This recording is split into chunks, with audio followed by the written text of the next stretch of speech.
Magandang hapon sa ating lahat. Maligayang pagdating po sa Tagalog service ng Grace Fellowship Church, Alabang. Ang GFC ay isang simbahang may malayang pamumuno, binubuo ng kapatiran ng Ebanghelyo na may tipanang pamumuhay sa isa't isa sa aming pagsamba sa Diyos, paglago kay Kristo, at pagpapahayag ng Kanyang pangalan sa kapangyarihan ng banal na Espiritu. Ang kapatiran ay pinangangalagaan ayon sa wastong paghawak ng Biblia at tradisyon ng pananampalatayang ibinigay ng minsan sa lahat ng mga banal. Mababasa ang aming statement of faith sa aming website gfc.com.ph. Kung kayo po ay bisita at may katanungan, mangyaring lumapit sa aming reception table katabi ng entrance pagkatapos ng pananambahan. Ay kalulugod po naming sagutin ang inyong mga katanungan. Muli po, welcome sa GFC. Ngayong hapon po ay nagpapatuloy tayo sa ating pag-aaral ng unang Korinto.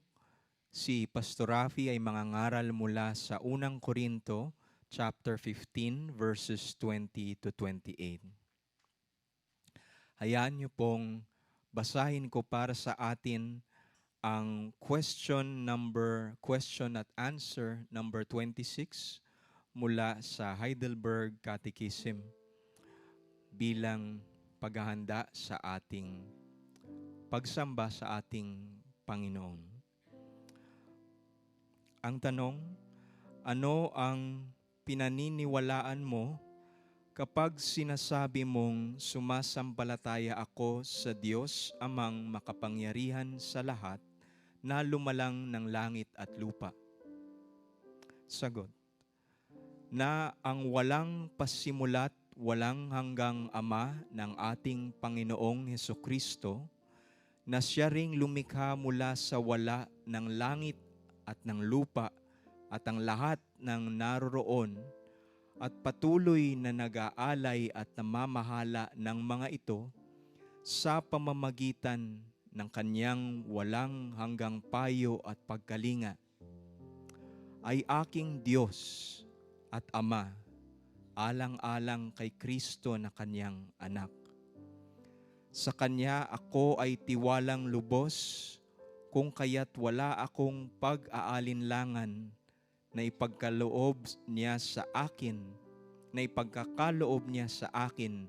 ang lahat ng bagay na kailangan ng aking katawan at kaluluwa. At gagamitin rin niya para sa aking ikabubuti ang anumang pagsubok na ipapadala niya sa akin sa mapighating buhay na ito. Kaya niyang gawin ito dahil siya ay ang makapangyarihang Diyos at ibig niya ring gagawin ito dahil sa siya'y ating matapat na Ama. Tayo po'y tumayo, sabay-sabay po nating awitin, sa Diyos ang daigdig, at sa Kanya rin ang papuri magpakailanman.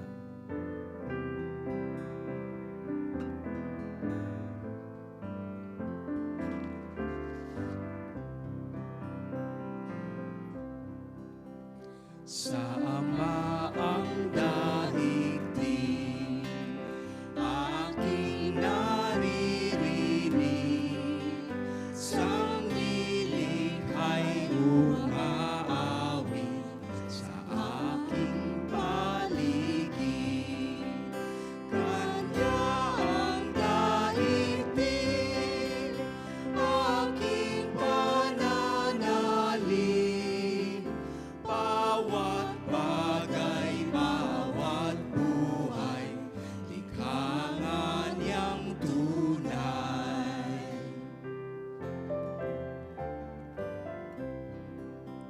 Sa Ama ang daigdig,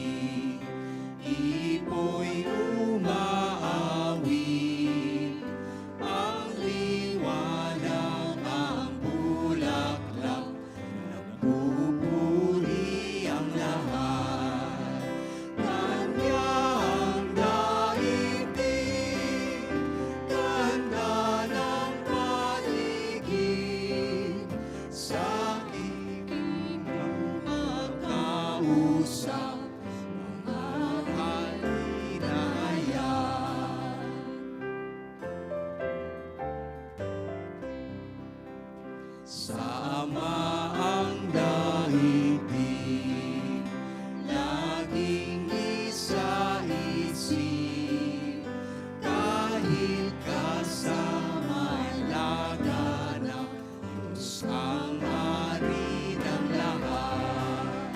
Kanya ang daigdig, walhati sasapit, lubusan magtatagumpay, Kristong ating buhay.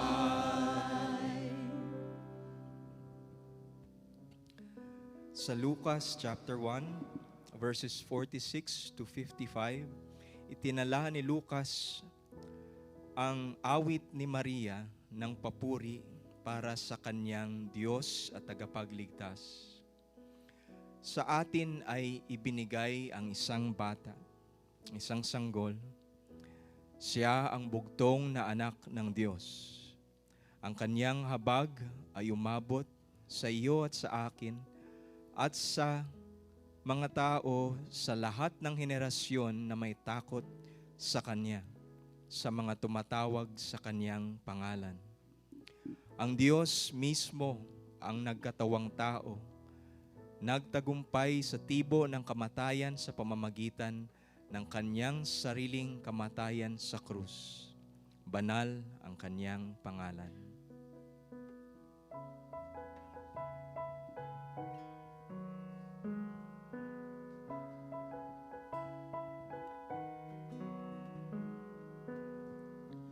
The mercy of God has shown to those who sit in death's shadow. Sun on high pierced the night, born was the cornerstone. Unto us a child is given, unto us a child is born. Done a great thing, taken on flesh, conquered and sting, shattered the darkness and lifted our shame. Holy is His name.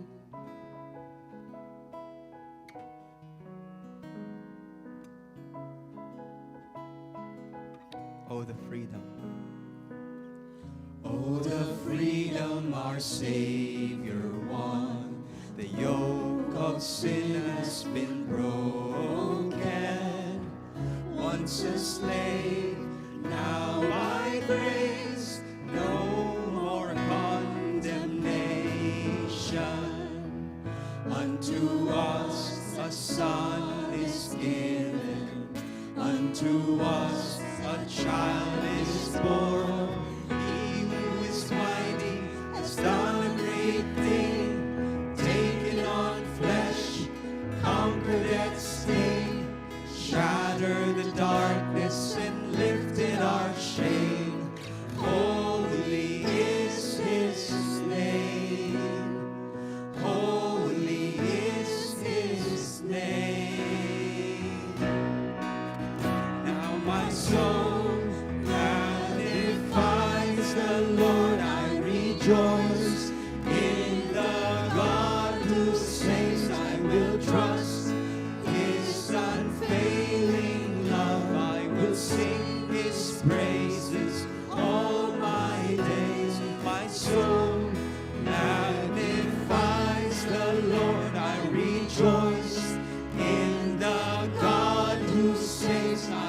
Trust His unfailing love. I will sing His praises all my days. He who is mighty has done a great thing, taken on flesh, conquered that sting, shattered the darkness and lifted our shame. Holy is His name. Holy is His name. Amen. minamahal, naway ang pagpapasigla sa atin ay ito, ang pagpapasakop kay Kristo, pagkakaroon ng pag-iisip ni Kristo, masayang pagsunod sa Diyos sa kapangyarihan ng Kanyang banal na Espiritu. Siya, ang hari ng kaluwalhatian, ay babalik at bawat tuhod ay luluhod, bawat tila ay maghahayag na si Jesucristo ay Panginoon.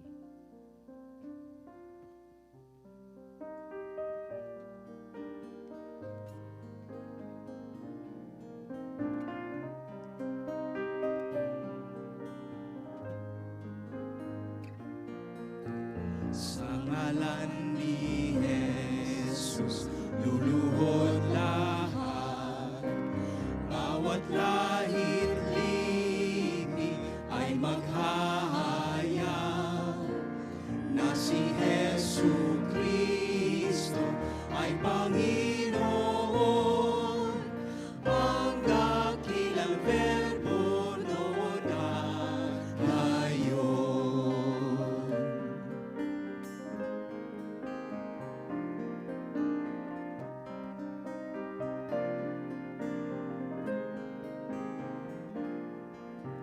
Sa salita niya nalikha lahat, sa sangkalangitan, sangkalupaan, mga kaharian, kapangyarihan, tinatanggal kanyang kaluwalhatian.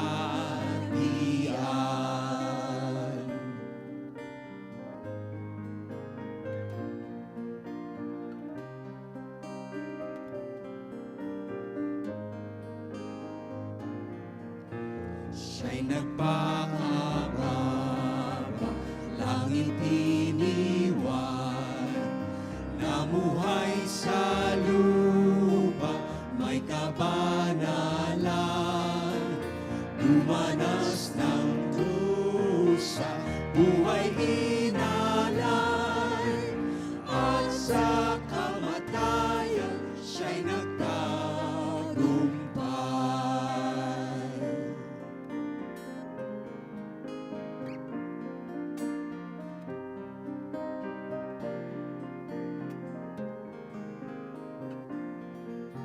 Sa ating puso't buhay, paghariin siya, at ang kasalanan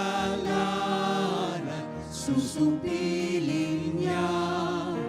Sa ating kahinaan, siya ang kapitan, kanyang kalooban ang ating sundan.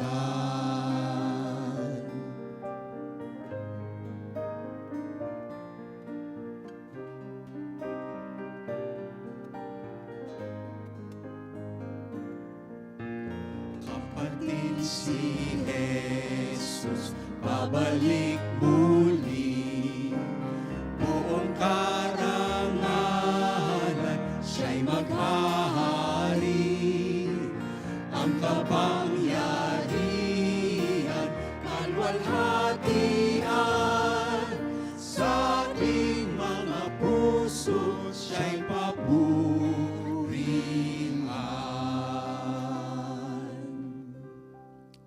Amen.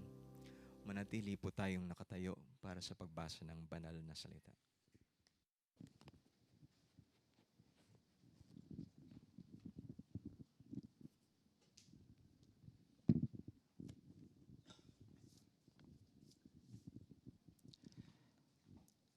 Mga awit, Kabanata 16, talata 8 hanggang 11. Lagi kong pinananatili ang Panginoon sa aking harapan. Hindi ako matitinag, sapagkat siya ay nasa aking kanan. Kaya't ang aking puso ay masaya, at nagagalak ang aking kaluluwa. Ang akin namang katawan ay tatahang payapa, sapagkat ang aking kaluluwa Sa Sheol ay hindi mo iiwan. Nihahayaan mong makita ng iyong banal ang hukay. Iyong ipinakita sa akin ang landas ng buhay. Sa iyong harapan ay may kapuspusan ng kagalakan. Sa iyong kanang kamay may mga kasayahan magpakailanman. Mga awit, Kabanata 16, talata 8 hanggang 11. Maaari na pong maupo ang lahat para sa pastoral prayer.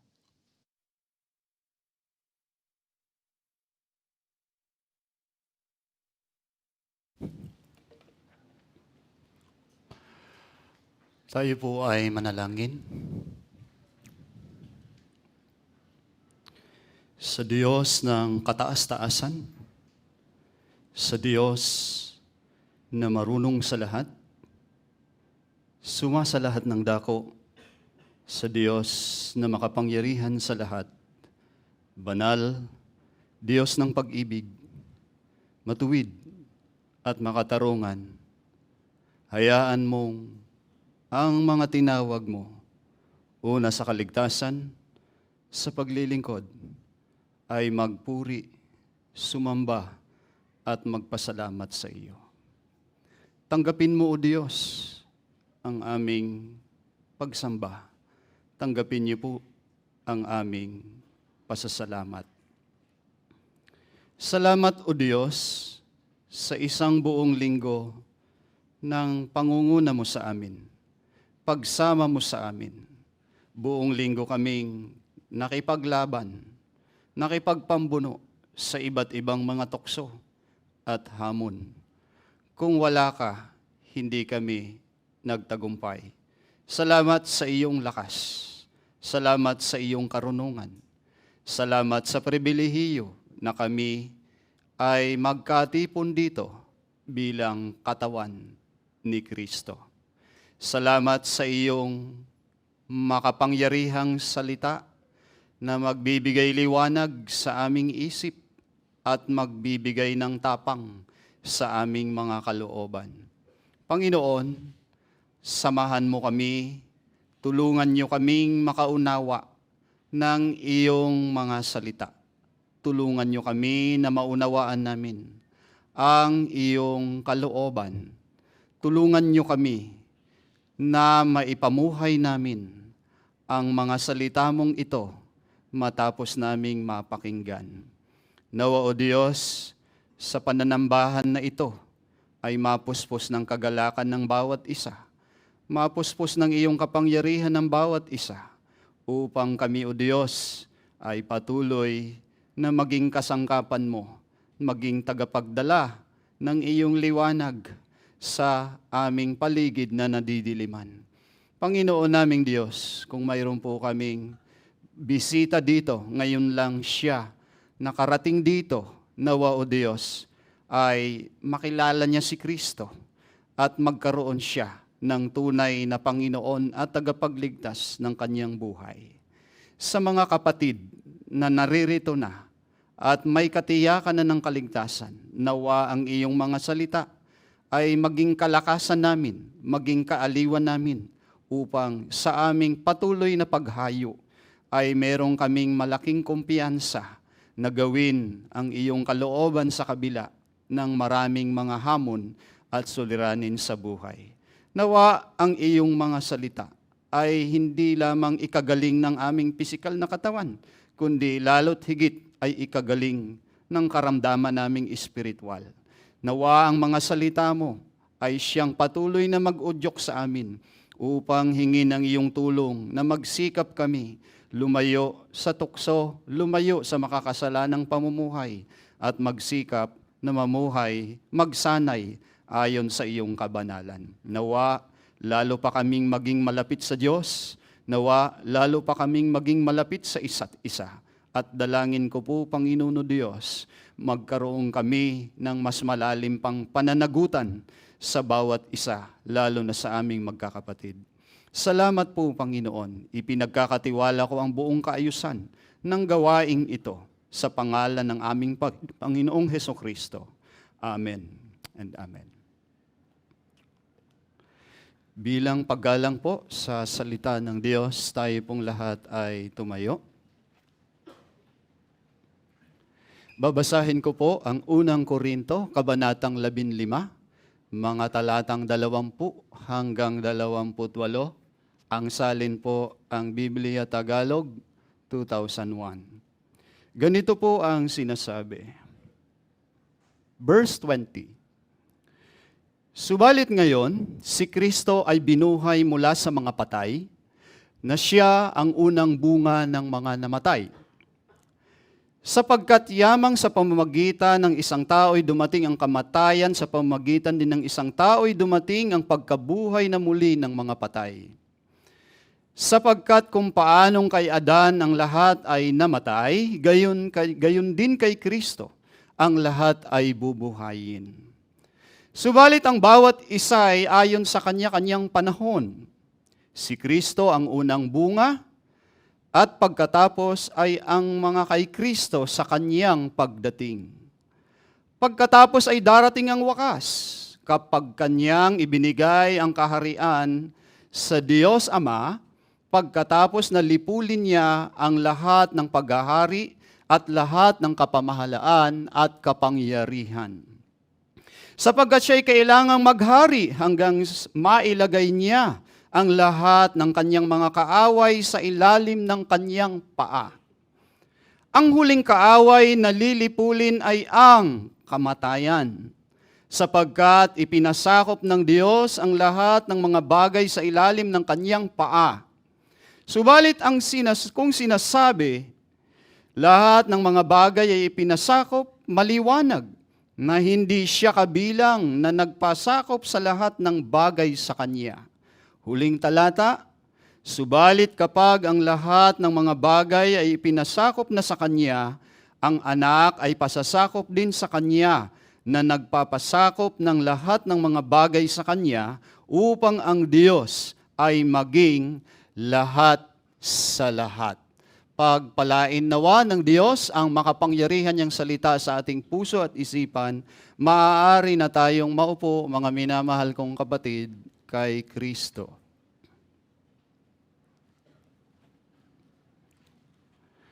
Ang pamagat po ng mensahe sa bawat isa sa atin, positibong katotohanan tungkol sa muling pagkabuhay ng katawan.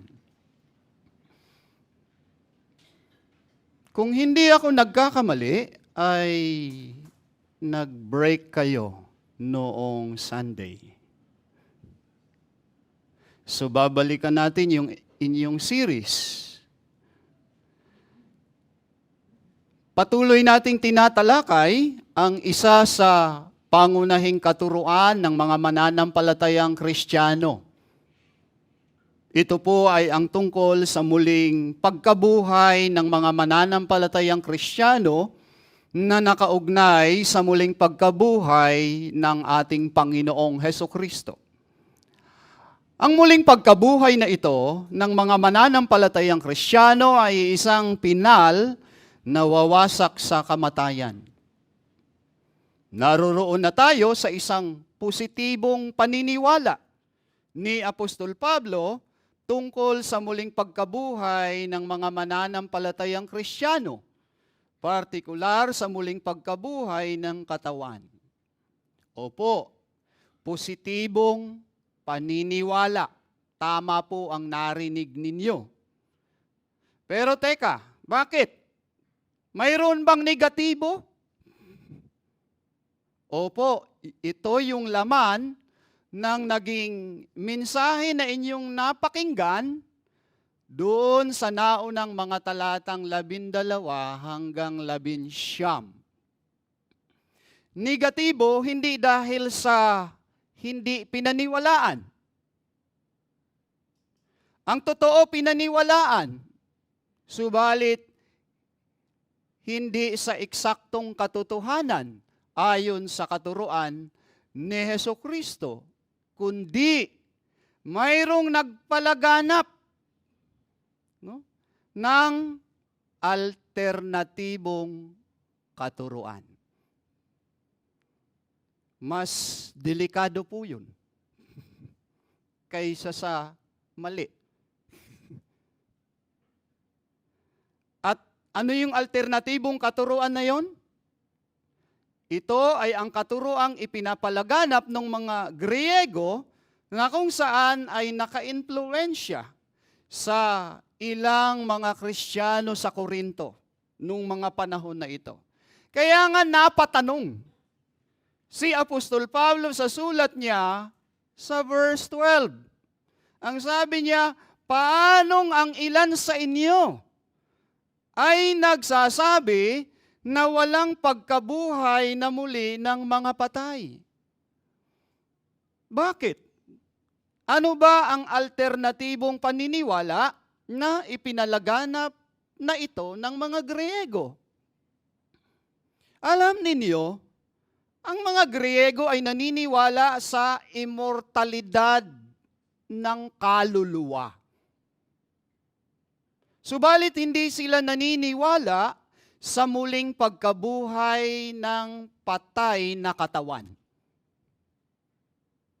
Sa katunayan, para sa mga Griego, ang pagkabuhay mangag-uli ng katawan ay isang kasuklam-suklam. Dahil ang katawan para sa kanila ay maituturing nilang hadlang para makamtan ang immortal na kalagayan. May kasabihan nga ang dalubhasa nila na ang katawan ay isa lamang libingan. May mga ilan din na nagsasabi na ang pobreng kaluluwa ay nakatali palagi sa isang bangkay na katawan. Ngayon, sabi ni Pablo sa verse 13 hanggang 14, subalit kung walang pagkabuhay na muli ng mga patay, si Kristo man ay hindi muling binuhay. At kung si Kristo ay hindi muling binuhay, ang aming pangangaral ay walang kabuluhan. At ang inyong pananampalataya ay wala ring kabuluhan. Na kung paniniwalaan ko at tatanggapin ang katuruan na yan ng mga Griego, na tinatanggap na rin ng ilan sa inyong mga nasa iglesia sa Korinto, sabi ni Paul, lalabas ngayon na ang pagkabuhay mangag-uli ni Kristo ay isang kathang-isip lamang. Susunod na rito na ang ipinapangaral ng mga apostol ni Jesucristo ay nakapundar sa kasinungalingan at walang kabuluhan. Sa dulo, walang kabuluhan ng pananampalataya ng mga mananampalataya sa Korinto kung gayon. Kapag sinabi ko pong walang kabuluhan, kakabit po nito ang kawalan ng pag-asa. Sinabi pa ni Apostol Pablo na kung walang muling pagkabuhay ng katawan, hindi lamang ang mga apostol ang nagkamali sa kanilang pangangaral, kundi lalong-lalo na ang Diyos na napaka-perpekto sa kalikasan ay nagkamali. Ang isa pang seryosong magiging akusasyon nito sa simbahan naman ng Panginoon sa Korinto ay ang mga mananampalataya sa simbahan ng Korinto ay mga bulaang saksi. Ano ngayon ang kaugnayan nito sa kaligtasan ng mga Kristiyano? Yan ang lalong diniin ni Apostol Pablo sa kanyang punto sa verse 16 to 18. Sapagkat kung ang mga patay ay hindi muling binubuhay, si Kristo man ay hindi muling binuhay. Kung si Kristo ay hindi muling binuhay, ang inyong pananampalataya ay walang kabuluhan. Kayo'y mananatili pa rin sa inyong mga kasalanan. Kung gayon, ang mga namatay kay Kristo ay napahamak. Na kung hindi nabuhay mula sa mga patay ang katawan ng Panginoong Hesukristo, walang halaga ang pananampalataya kay Hesukristo para sa kaligtasan ng mga Kristiyano. Mananatiling patay sa kasalanan ang bawat makakasalanan. Walang kapatawaran at walang buhay na walang hanggan. Sa madalit sabi, walang hanggang kapahamakan ang kapalaran ng lahat. Sapagkat hindi lamang ang muling pagkabuhay ni Kristo ang walang kabuluhan, kundi pati na rin yung kanyang naging kamatayan. At pagdating po sa verse 19, kung para sa buhay na ito lamang tayo umaasa kay Kristo, sa lahat ng mga tao ay tayo ang pinaka-kaawa-awa. Dito po ay sinabi ni Apostol Pablo na kung pag-asa nating mananampalataya kay Hesukristo ay hanggang libingan lamang. Okay? Pakitanong nga yung katabi mo, hanggang saan na ba ang pag-asa mo? Baka hanggang libingan lang yan. Tayo na ang isa sa mga kabilang sa maituturing na kaawa-awa. Sapagkat umaasa pala tayo sa wala. Gayong wala naman pala tayong kaibahan sa mga hindi mananampalataya. Nawa po ay nagpaalaala muli sa atin ang mensahe na yun. Kung sino man ang nag-preach nun ay napakaganda. Okay. Na kung talagang buo ang paniniwala natin tungkol sa pagkabuhay ni Hesukristo, nawa kasama sa paniniwala tungkol sa doktrina o katuruan na ito, na naniniwala tayo sa muling pagkabuhay ng katawan ni Hesukristo at muling pagkabuhay rin ng katawan ng mga mananampalatayang Kristiyano. Ngayon po, puntahan na natin yung positibong katotohanan naman kasi yung nakaraan, negative yun eh. Yamang natapos na natin ang negatibong alternatibong katuruan. May 4 po akong punto. Point number 1, binuhay si Hesukristo sa katawan bilang katibayan. Subalit ngayon si Kristo ay binuhay mula sa mga patay na siya ang unang bunga ng mga namatay. Sapagkat yamang sa pamamagitan ng isang tao'y dumating ang kamatayan, sa pamamagitan din ng isang tao'y dumating ang pagkabuhay na muli ng mga patay. Sapagkat kung paanong kay Adan ang lahat ay namamatay, gayon din kay Kristo ang lahat ay bubuhayin. Saan po nanggagaling si Apostol Pablo sa sinabi niya sa talatang 20 na siya ang unang bunga ng mga namatay? Ang argumento na ito ni Apostol Pablo ay nagtataguyod ng kaugnayan ng mga mananampalatayang Kristiyano kay Hesukristo. Tinukoy si Hesukristo dito na unang bunga ng mas malaking bilang ng mga tinawag ng Diyos para sa kaligtasang espiritual. Ito na ang sinasabing huling pagbanggit ng muling pagkabuhay sa argumento na ito.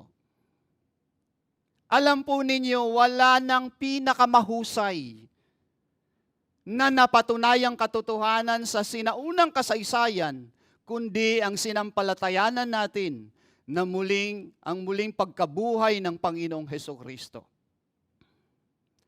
Ang ibang mga pangyayari sa sinaunang kasaysayan ay maaaring makalimutan. Pero ang muling pagkabuhay ng Panginoong Hesus ay hindi at hindi kailanman. Saglit nga tayong bumalik sa isa sa pagdiriwang na nakagawian ng mga Hudyo. Dahil doon nakatingin si Pablo. Ang mga Hudyo po ay ipinagdiriwang ang Paskwa sa 14 na araw ng unang buwan batay sa kanilang sagradong kalendaryo. Namatay si Jesus noong araw na pinatay ng mga amang Hudyo ang kordero ng Paskwa na isang Biyernes sa taong yun. Ang mga Hudyo ay nag-aalay ng mga unang bunga, first fruit, sa araw ng pagkatapos ng araw ng pamamahinga, araw ng Sabado. Pagkatapos ng Paskwa, Leviticus 23:10-11, magsalita ka sa mga anak ni Israel at sabihin mo sa kanila kapag kayo'y dumating sa lupain na aking ibinigay sa inyo at inyong nagapas na ang ani niyon, ay dali ninyo sa pari ang unang bunga ng inyong inani. Iwagayway ninyo ang bigkis sa harapan ng Panginoon upang kayo'y tanggapin. Sa kinabukasan, pagkatapos ng Sabat, ito ay iwawagayway ng pari. Ang ibig sabihin ay linggo. Ito ang araw na si Jesus ay nabuhay mula sa mga patay.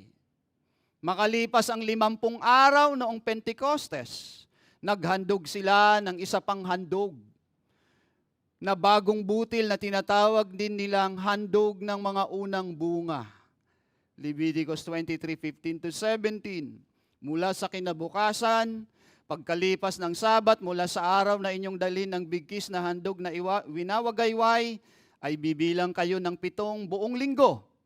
Hanggang sa kinabukasan, pagkalipas ng ika-7 Sabat, bibilang kayo ng 50 araw, pagkatapos ay mag-aalay kayo ng handog na bagong butil sa Panginoon. Mula sa inyong mga tahanan, magdadala kayo ng 2 tinapay upang iwagayway, na ang bawat isa ay 2/10 bahagi ng 1 efa na mula sa piling harina at lulutuin na may pampaalsa bilang unang bunga sa Panginoon. Nakita po ni Apostol Pablo sa paghahambing na ito ang katotohanan na ang ilang mananampalataya ay mabubuhay mula sa mga patay tulad ng ginawa kay Hesukristo. Ginamit ni Apostol Pablo ang unang bunga bilang metaphor upang igiit na ang pagkabuhay mangag-uli ng mga mananampalatayang Kristiyano mula sa mga patay ay tiyak na mangyayari. Sapagkat ang Diyos mismo na hindi nagbabago ang naggarantiya nito. Sabi sa talatang 21 hanggang 22, sapagkat yamang sa pamamagitan ng isang tao'y dumating ang kamatayan, sa pamamagitan din ng isang tao'y dumating ang pagkabuhay na muli ng mga patay. Sapagkat kung paanong kay Adan ang lahat ay namatay, gayon din kay Kristo ang lahat ay bubuhayin. Dito po sa verse 21-22 ay nakabuo. Nakabuo rin ng aral si Apostol Pablo gamit ang pagtukoy sa natatanging 2 kumakatawan sa mga kalalakihan. Ang tinutukoy ko ay si Adan at si Jesucristo. Si Adan ay pinagkalooban ng buhay mula sa Diyos. Samantala si Kristo naman ay siyang pinagmumulan ng buhay. Si Adan ang kauna-unahang tao sa matandang nilalang. Katulad niya, ang lahat ng kanyang inapo ay namatay at mamamatay sa pisikal.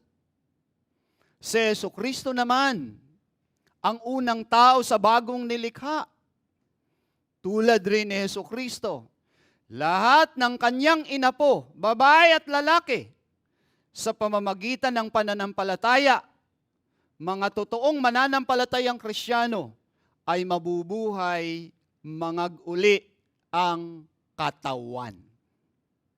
Romans 5:12-19, medyo mahaba. Kaya't kung paanong sa pamamagitan ng isang tao ay pumasok ang kasalanan sa sanlibutan, at sa pamamagitan ng kasalanan ay ang kamatayan, kaya't dumating sa lahat ng mga tao ang kamatayan, sapagkat ang lahat ay nagkasala. Tunay na ang kasalanan ay nasa sanlibutan bago pa dumating ang kautusan. Ngunit hindi ibinibilang ang kasalanan kung walang kautusan. Gayunman, ang kamatayan ay naghari mula kay Adan hanggang kay Moises. Kahit sa kanila na hindi nagkasala ng tulad sa paglabag ni Adan, na siyang anyo ng isa na darating. Subalit ang kaloob na walang bayad ay hindi gaya ng pagsuway. Sapagkat kung sa pamamagitan ng pagsuway ng isa ang marami ay namatay, lalo pang sumagana para sa marami ang biyaya ng Diyos. At ang kaloob dahil sa biyaya ng isang tao na si Jesucristo. At ang kaloob na walang bayad ay hindi gaya ng ibinunga ng pagkakasala ng isang tao. Sapagkat ang kahatulan na dumating na kasunod ay pagkakasala ng isa ay nagbunga ng paghatol. Subalit ang kaloob na walang bayad na kasunod ng maraming pagsuway ay nagbunga ng pag-aaring ganap. Sapagkat kung paanong sa pagsuway ng isa ay naghari ang kamatayan sa bawat isa, ang tumatanggap ng kasaganaan ng biyaya at kaloob ng pagiging matuwid ay lalo pang maghahari sa buhay sa pamamagitan ng isa, si Jesucristo. Kaya't kung paanong sa pamamagitan ng isang pagsuway ay dumating ang kahatulan sa lahat ng tao, gayon din naman sa pamamagitan ng isang matuwid na gawa ay dumating sa lahat ng mga tao ang pag-aaring ganap at buhay. Sapagkat kung paanong sa pamamagitan ng pagsuway ng isang tao ang marami naging mga makasalanan, gayon din sa pamamagitan ng pagsunod ng isa, ang marami ay magiging mga matuwid. Tandaan, parehong lalaki si Adan at si Jesucristo.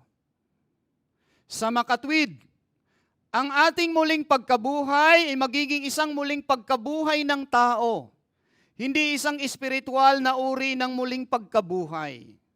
Ang pisikal na muling pagkabuhay at hindi maiiwasan para sa mga tumanggap ng karapatang maging mga anak ni Jesucristo, ang mga mananampalatayang Kristiyano, tulad ng pisikal na kamatayan para sa mga anak ni Adan, ang mga tao. Ano sa atin to? Ang pagkabuhay muli ni Jesucristo sa katawan, ang unang konkretong katibayan na tiyak na mangyayari ang pagkabuhay mga uli ng katawan ng mga totoong mananampalatayang Kristiyano. At may mga makapagpapatunay bang mga saksi nito?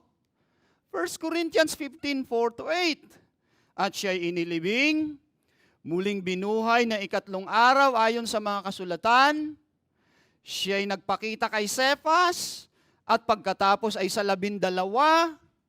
Pagkatapos ay nagpakita siyang minsanan sa mahigit na 500 kapatid na ang karamihan sa mga ito ay buhay pa hanggang ngayon. Bagamat ang iba'y namatay na. Pagkatapos ay nagpakita siya kay Santiago. Pagkatapos ay sa lahat ng mga apostol. At sa katapusan, sa isang ipinanganak ng wala sa panahon ay nagpakita siya sa akin, sabi ni Pablo. Ngayon, kung ayaw mong paniwalaan, lahat ng nandito, at kung may nanunood sa akin ngayon dito, kung ayaw mong paniniwalaan na si Jesucristo ay binuhay muli sa katawan, gaya ng sinasabi kanina, itinatwa mo na rin ang buong katuruan ng muling pagkabuhay ng Panginoon. Walang batayan ng kapatawaran ng mga kasalanan. Walang pag-asa pagkatapos ng kamatayan ng katawan sa lupa. Dahil wala namang kabuluhan ng nilalaman ng magandang balita ni Kristo kung gayon, kung hindi ka naniniwala sa katotohanan ng muling pagkabuhay ni Kristo ng buong buo, kasama ang kanyang katawan. At ang naghihintay na lamang sa bawat papanaw sa mundong ito ay walang hanggang kaparusahan. Prinsipyo, paniwalaan at tanggapin ng buong buo ang katuruan ni Kristo tungkol sa kanyang pagkabuhay mga uli. Ito po ang hamon.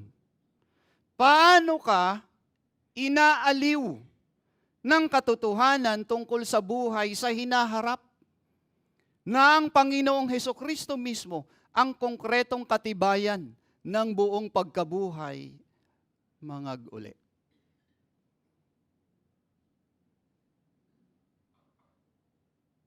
Maaring baka yung ibang nakaharap sa akin ngayon kakatapos lang magpa-check up sa doktor na-diagnose. May mabigat na karamdaman. No? Well, kung naniniwala kang si Kristo ay nabuhay mangag uli sa katawan, comfort ito sa iyo. Alis tayong lahat sa mundong ito, pero ang maganda, may bago tayong katawan. May bago tayong katawan. Ilang beses mang sirain ng karamdaman ng pisikal nating katawan. Kung naniniwala tayo sa muling pagkabuhay ni Kristo, may bago tayong katawan. Tapos na po tayo sa paglatag ni Apostol Pablo ng konkretong katibayan na totoo ang pagkabuhay mangag uli, partikular sa katawan. Ang pagkabuhay ng Panginoong Hesukristo, partikular sa katawan ng pinaka-hindi mapapasinungalingan ng sinuman, na ito ay katotohanan na hindi kailan mabubura sa kasaysayan. Ngayon, kung hindi ka maniniwala sa banal na kasulatan, etong susunod na punto ay hindi magiging kapanapanabik sa iyo. Dahil wala naman itong kabuluhan para sa mga mapapahamak. Ano ba yung second point, Pastor? Kanina, si Jesus binuhay. Eto po, bubuhayin muli ang katawan ng mga mananampalataya tulad ni Hesukristo. Ito, hope natin ito. Verse 23, subalit ang bawat isa'y ayon sa kanya-kanyang panahon. Si Kristo ang unang bunga, at pagkatapos ay ang mga kay Kristo sa kanyang pagdating. Subalit ang bawat isa'y ayon sa kanya-kanyang panahon. Si Kristo ang unang bunga, at pagkatapos ay ang mga kay Kristo sa kanyang pagdating. Ano po sinasabi diyan? Ginamit ni Apostol Pablo ang salitang kanya-kanyang panahon. Okay. Sa orihinal na manuskrito, tagma, na ang ibig sabihin ay kaayusan. Ito po ay terminolohiyang angkop sa hanay ng mga sundalong militar. Ang idea na gustong sabihin ni Pablo dito ay, si Hesukristo ang nasa unang ranggo at naranasan niya ang muling pagkabuhay. Samantala, ang mga mananampalatayang Kristiyano naman, ang sa sumunod na ranggo. Bubuhayin naman ang mga mananampalatayang Kristiyano na ito sa pagdating ng Panginoong Hesukristo. Parousia. Parousia meaning the coming of Christ. Walang duda, ito ay rapture. Dahil ang kausap ni Pablo ay church. Iglesia.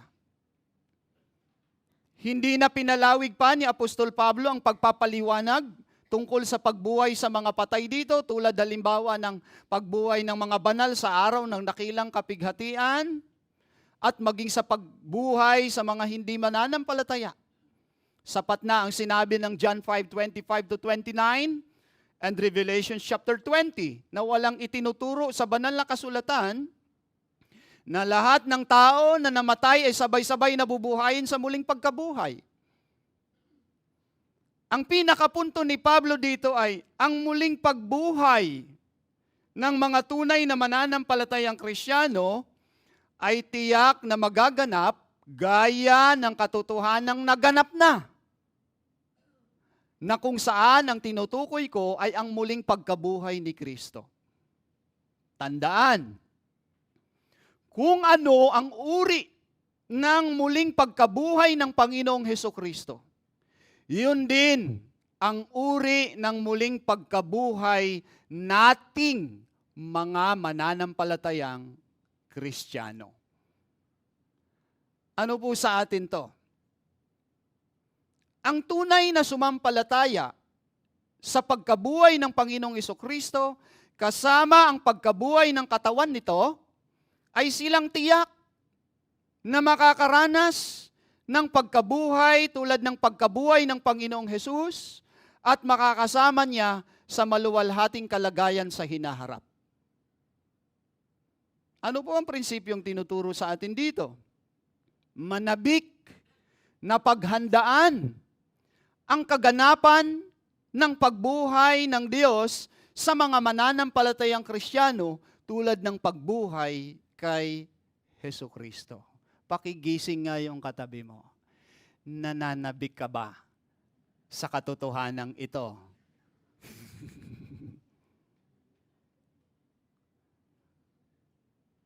Iyon tayong mga may assurance of salvation eh.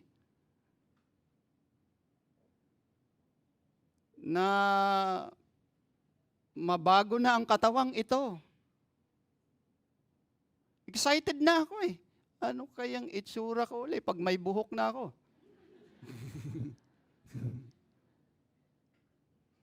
Okay? Yung katabi mo, lagi kong inuulit kay Ate Linda yan. Ano kayang itsura niyan pag 20 years old siya, pabalik? Ganda siguro at ang gwapo ni Kuya Jesus. Ha?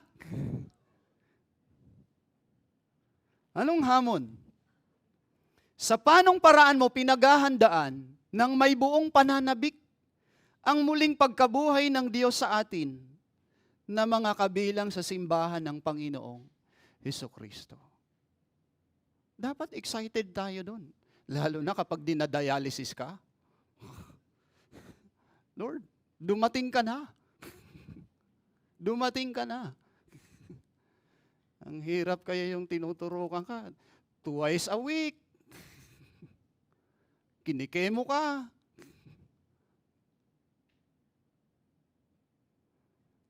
Natapos na natin ang pundasyon ng muling pagkabuhay kasama ng pagkabuhay ng katawan. Ang pundasyon ay ang pagkabuhay mangag-uli ng Panginoong Hesukristo.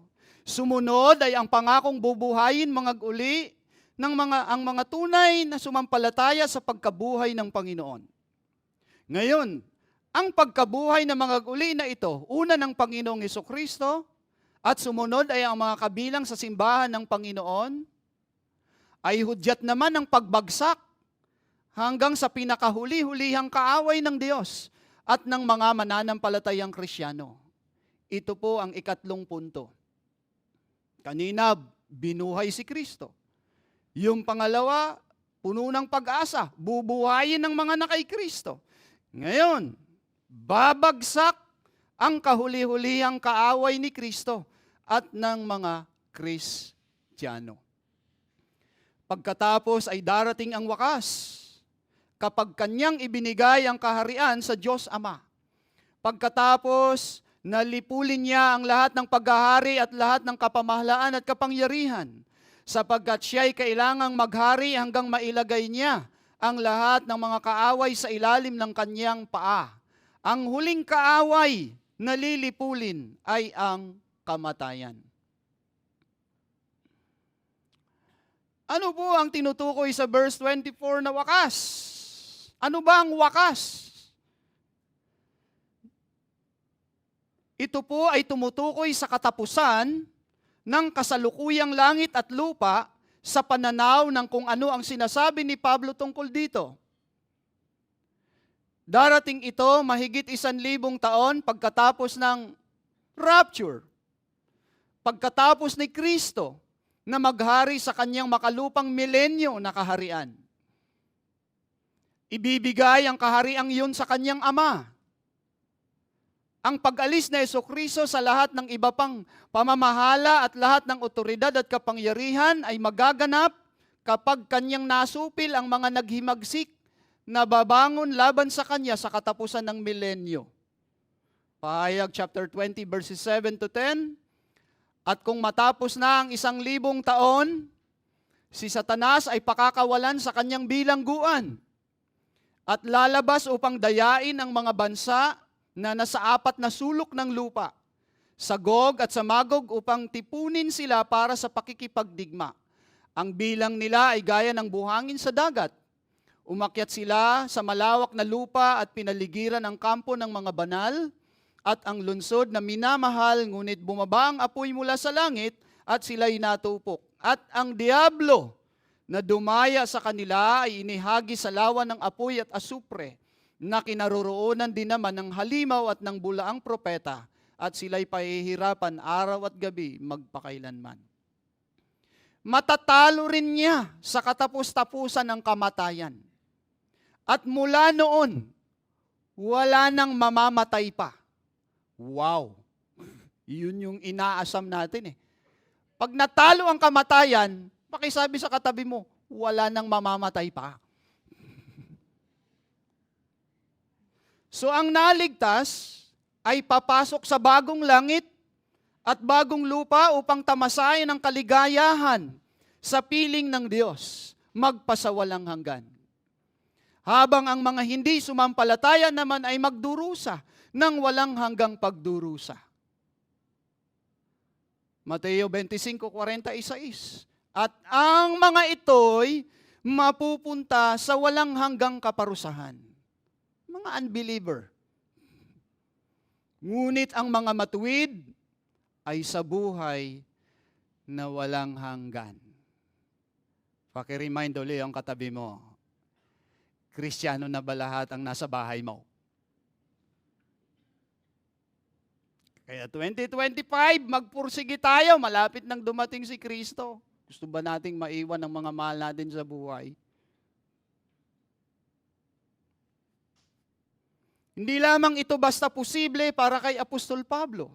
Ito po ay malinaw na nauunawaan ng apostol ang tungkol sa huling tagumpay na ito na magaganap sa panahon ng 1,000 taong paghahari ni Kristo.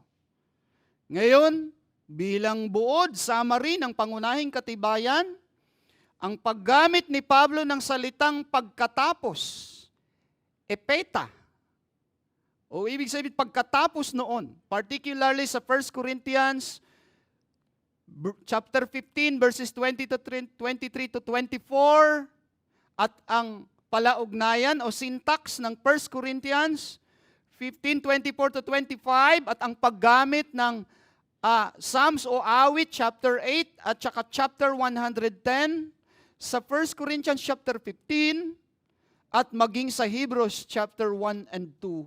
Lahat ng mga talatang binanggit ko ay tumutukoy sa pagkaunawa na nang banggitin ni Pablo ang isang kaharian at paghahari sa unang Korinto, chapter 15, verse 24 to 25, tinukoy niya ang paghahari ni Kristo sa mundong ito pagkatapos ng kanyang pagbabalik at bago ang walang hanggang kalagayan. Isang panahon na ang Pahayag chapter 20 verses 4 to 6, sabi doon, nakakita ako ng mga trono at ang mga nakaupo sa mga iyon ay pinagkalooban ng kapangyarihang humatol. Nakita ko rin ang mga kaluluwa ng mga pinugutan ng ulo dahil sa patutuo kay Jesus at dahil sa salita ng Diyos, at ang mga hindi sumamba sa halimaw o sa kanyang larawan man, hindi tumanggap ng tanda sa kanilang noo at sa kanilang kamay. Sila'y nabuhay at nagharing kasama ni Kristo sa loob ng 1,000 taon. Ang mga iba sa mga patay ay hindi nabuhay hanggang sa natapos ang 1,000 taon. Ito ang unang pagkabuhay na muli. Mapalad at banal ang may bahagi sa unang pagkabuhay na muli. Sa mga ito'y walang kapangyarihan ng ikalawang kamatayan, kundi sila'y magiging mga pari ng Diyos at ni Kristo at maghaharing kasama niya sa loob ng 1,000 taon. Kahit na ang Panginoong Hesus ay nagtagumpay laban sa kamatayan sa kanyang muling pagkabuhay, ang mga mananampalatayang Kristiyano'y mamamatay pa rin dito sa lupa. Sa makatwid, kailangan nating maranasan ang muling pagkabuhay sa isang punto. Dahil tayo ay kay Kristo. At dahil doon lamang pagkatapos na mabuhay ang lahat ng mananampalataya, ang huling kaaway, ang kamatayan ay masusupil. Pagkatapos lamang ng Diyos ay magiging lahat-lahat. Ibig sabihin, lahat na ng bagay ay mahalaga. Wala nang hindi mahalaga. Colossians 3:11, dito'y wala ng Griego at Hudyo, tuli at di tuli, wala ng barbaro, sita at ng alipin ng malaya, kundi si Kristo ang lahat at nasa lahat. Ano po sa atin ito? Si Hesukristo at ang mga totoong sumampalataya sa Kanya lamang ang magtatagumpay hanggang sa maibagsak ang kanilang kahuli-hulihang kaaway. Ngayon, kung hindi ka sasampalataya kay Kristo, makakasama ka sa pagbagsak ng kamatayan na ito. Sapagkat ang mga hindi sumampalataya kay Kristo, sa kabila ng mensahe na ipinarating na pagsisihan, talikuran ng kasalanan at sumunod sa Panginoong Hesukristo, ay walang bahagi sa buhay na walang hanggan. Sa halip, ang kapalarang naghihintay ay kamatayang walang hanggan. Pahayag 20:14-15, ang kamatayan at ang Hades ay itinapon sa lawa ng apoy. Ito ang ikalawang kamatayan. Ang lawa ng apoy at ang sinumang hindi natagpuang nakasulat sa aklat ng buhay ay itinapon sa lawa ng buhay. Pakigising nga uli yung katabi mo. Nakasulat ba kamo ang iyong pangalan sa aklat ng buhay? Paano ka nakasiguro? Again mga kapatid, isang malinaw na konfirmasyon diyan. Tinanggap mo si Kristo bilang iyong Panginoon na tagapagligtas. At iiwan natin ang makakasalanang pamumuhay na ito. Ayaw nating maging aktibo sa kasalanan. Pero kung ayaw mong tatanggapin si Hesukristo sa buhay mo, ayaw mong pagsisihan at taligdan ng kasalanan mo, ang dami mong arte, inahata ka sa Bible study, ang dami mong dahilan, again,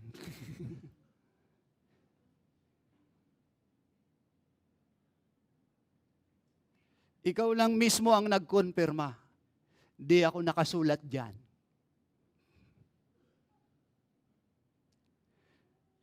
Prinsipyo, magpasyang mabuhay sa pananampalataya kay Hesukristo lamang. Kahit mahirap, magpapatuloy ka pa rin ba kay Kristo kahit hindi ka nakatanggap ng sweet ham?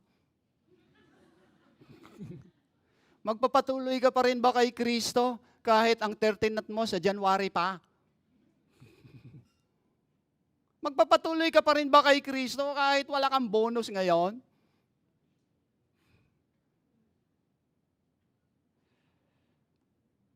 Kung dahil doon, titigil na tayo sa pagsunod kay Kristo, mababaw na dahilan yon. Sa panong paraan mo na isa sa buhay dito sa lupa na ikaw ay malaya na sa kaparusahan at kapangyarihan ng kamatayan habang hinihintay mo ang buong kaganapan nito. So now, huli na. Binuhay ang Panginoong Hesukristo. Bubuhayin ang mga totoong kay Hesukristo sa hinaharap. Babagsak ang hanggang kahuli-hulihang kaaway ng Diyos at ng kanyang simbahan. Ano ang pinakadulo ng lahat ng ito? Yan na yung huli. Tatapusin na po natin ito. Thank you, Pastor. Okay.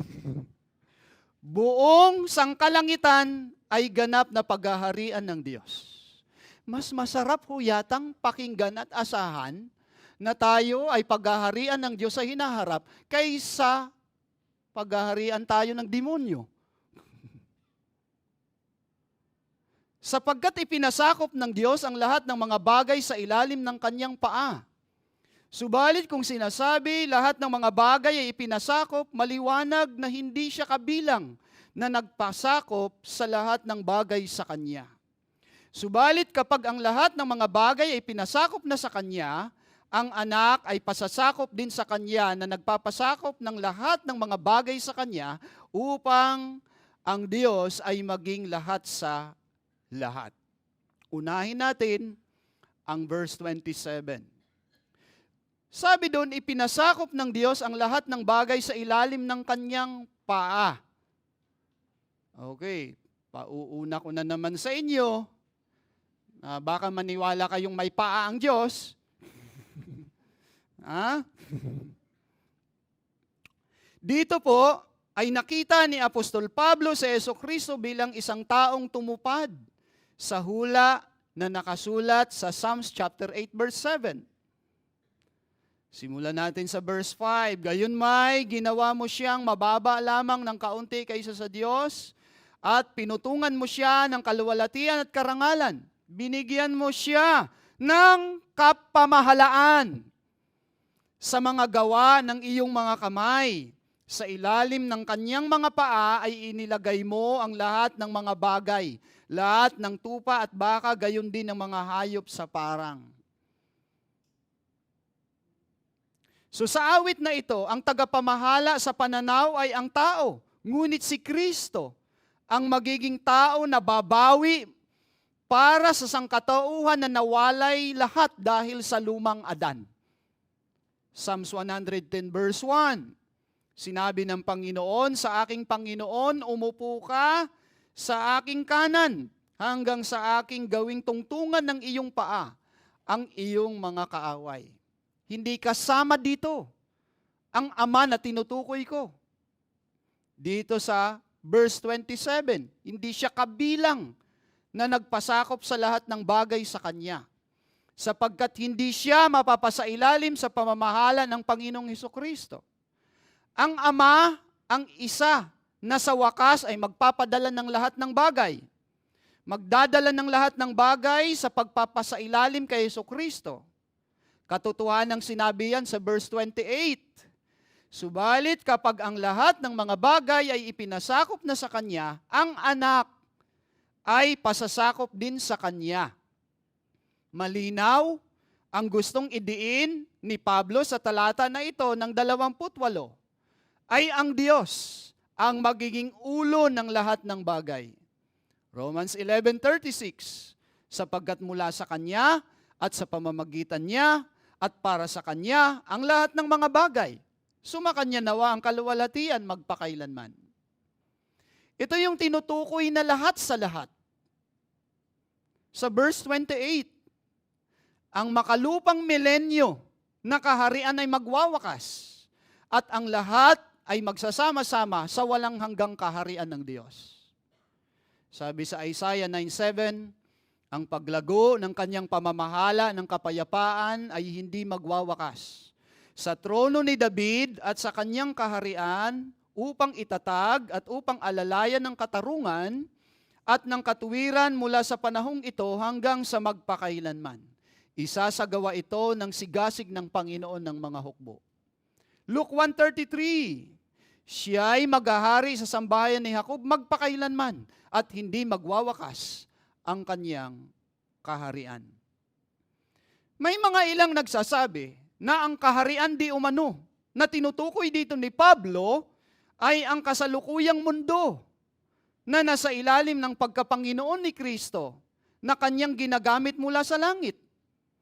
Kaya lang, ang pananaw na ganyan ay hindi naaayon sa biblikal na eskatolohiya.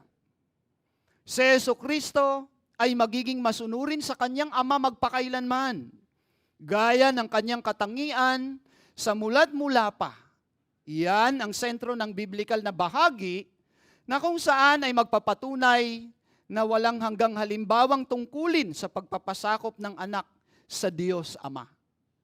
In 1 Corinthians 3:22-23, kahit si Pablo, si Apolos o si Cephas o ang sanlibutan o ang buhay o ang kamatayan o ang mga bagay na kasalukuyan o ang mga bagay na darating, lahat ay sa inyo. At kayo'y kay Kristo at si Kristo ay sa Diyos. So ang muling pagkabuhay ni Jesucristo ay nagpapagalaw sa isang hanay ng mga kaganapan na sa huli ay magtatapos sa kamatayan ng kamatayan. Patay na, papatayin pa. Pagkatapos, ang Diyos ay magiging lahat sa lahat. Ang kahulugan ay tila hindi nangangailangan ng isang tagapamagitan. Ang lahat ng ugnayan sa pagitan ng manlilikha at ng mga nilalang, sa pagitan ng Ama at ng mga supling ay magiging direkta. Lahat ng nasapiling ng Panginoon ay mahalaga sa Kanya. Pakisabi sa katabi mo, mahalaga ka sa Diyos. Mahalaga pala ako sa Diyos eh. Bakit hindi natin bigyan ng pagkakataon ng Diyos na pahalagahan ang ating buhay? At pahalagahan natin ang buhay na ito ayon sa gusto ng Panginoon. Ano sa atin ito, sa ating pagtatapos? Ang mga totoong naging kaisa ni Kristo sa kanyang muling pagkabuhay, ang makakasama sa kaharian ng Diyos, upang ganap na pagharian magpasawalang hanggan. Ngayon, kung itinatatwa mo ang magandang balita ni Hesukristo, partikular ang muling pagkabuhay ng Panginoon, wala kang bahagi ngayon sa kaharian ng Diyos. Ano po ang prinsipyo dito? Magsanay na mamuhay dito sa lupa na may pagpapasakop sa pagkapanginoon ni Kristo at panuntunan sa kaharian ng Diyos. Ano po ang hamon? Paano ka nagsasanay araw-araw upang paghandaan ang magiging buhay mo sa hinaharap sa ilalim ng paghahari ng Diyos sa Kanyang kaharian? Paano ka nagsasanay sa araw-araw upang paghandaan ang magiging buhay mo sa hinaharap sa ilalim ng paghahari ng Diyos sa Kanyang kaharian? Kaya dito, araw-araw, kahit mahirap, magsanay tayo sa kabanalan. Di madali iyon, pero posible. Kasi tutulungan tayo ng Diyos. Posible dahil may manual tayo. At yan po ang ating Biblia. Magandang hapon at naway pagpalain tayo ng Diyos upang maging pagpapala tayo sa iba. Salamat po.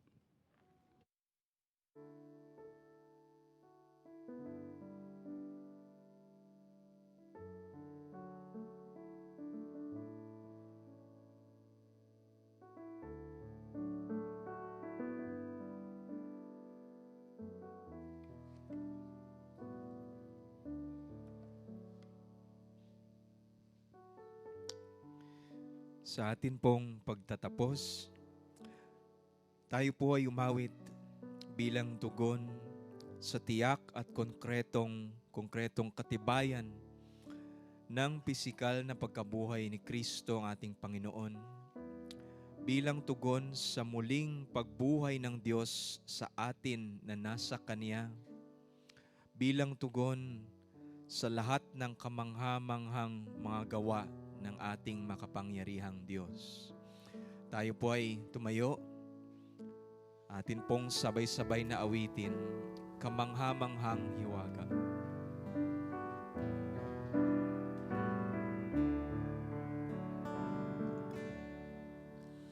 Kamangha-manghang hiwaga, nagpakita ang hari. Suot ating kahinaan, tinakpan ng walhati. Sa ating dusa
sa krus para sa makasalanan.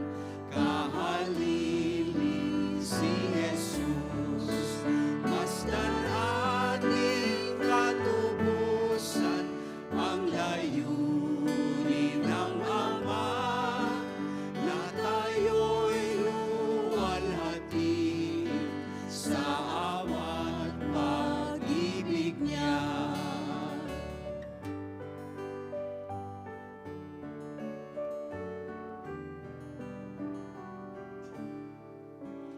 Kamangha-manghang hiwaga, Diyos ng buhay na matay, ngunit di mapipigilan siyang muli ring nabuhay.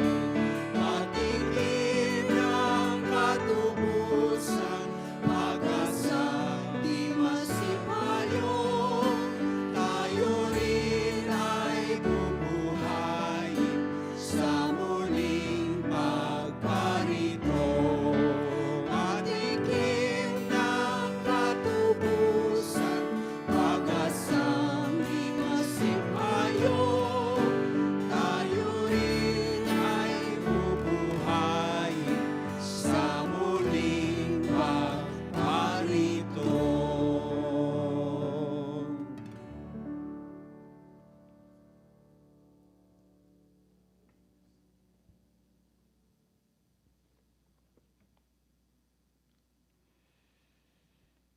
Announcement po. All regular Bible studies will still be on break this coming week. Medyo wala pa, pero hindi naman nangangahulugan. Huwag kayong magbasa ng Bible. Magbasa yung Bible. Baka mamaya tumigil tayo. Prayer meeting, no? January 8, 2025, via Zoom. No? So, para sa mga miyembro ng GFC. Merong membership classes scheduled sa January 19 and 26 sa ganap po na alas 3 ng hapon pagkatapos po ng pananambahan sa Tagalog service po. Those who want to complete this class should attend both sessions on January 19 and 26. So yung mga gustong makakompleto. Ayan. At sana ay wag lang nating pakahangarin na gusto kong maging member ng GFC. Pakita natin ang ating pagiging miyembro sa gawa at pagsuporta sa katawan ng Panginoon. At wag tayong magpasaway. Okay? So, tayo pong lahat ay manalangin. Salamat po, Panginoon, sa iyong pangungusap sa amin.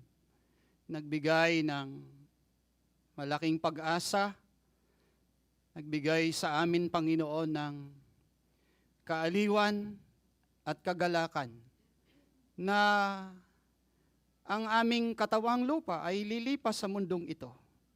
Subalit ito'y pansamantala lamang at ito'y isang paraan upang tawirin ang higit na mas magandang inilaan mo para sa amin. Isang bagong katawan na katulad ng katawan ng Panginoong Hesukristo na hindi nasaklaw ng kapangyarihan ng kasalanan. Sa kasalukuyan, Panginoon, habang may pananabik naming hinihintay ang iyong muling pagparito upang kunin ang iyong simbahan, patuloy niyo lang kaming tulungan sa isang mahirap na gawin pero posible. Ito po ay ang araw-araw magsanay kami sa kabanalan, Panginoon o Diyos. Nawa ay patuloy kaming lumago sa aming pananampalataya sa iyo. Patuloy na maging mabunga ang aming pamumuhay at patuloy na kami magmakaawa sa iyo na sa bawat araw o Diyos ay unti-unti naming makikita na nagiging kalarawan kami ni Kristo sa pag-iisip, sa puso, at maging sa aming mga ginagawa at prioridad, Panginoon. Bigyan mo po kami ng lakas upang patuloy na magampanan namin ang mga gawain, Panginoon, na kailangan daluhan, ang mga gawain na kailangan pangunahan, O Diyos, upang patuloy, O Diyos, na maipahayag namin, maipakita namin ang paninindigan na kami ay aktibo at totoong mga Kristiyanong ligtas.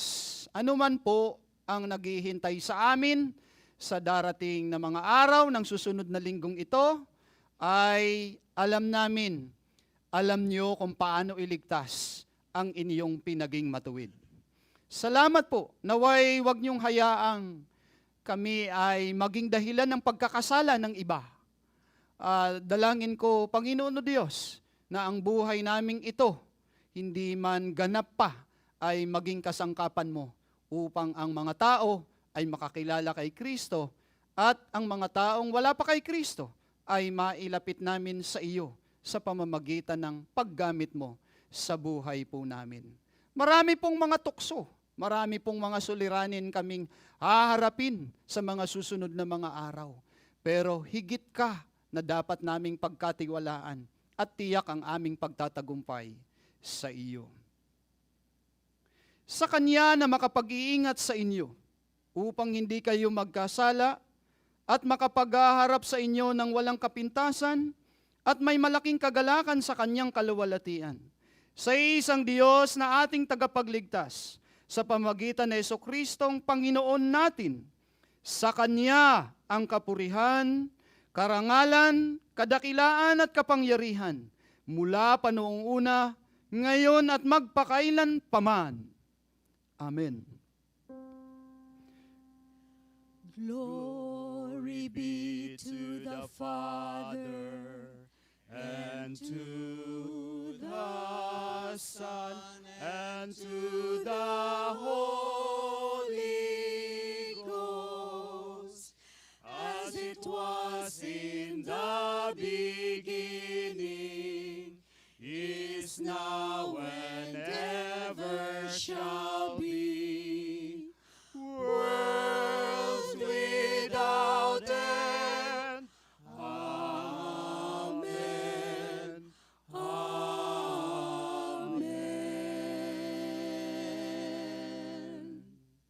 Magandang hapon. Happy New Year.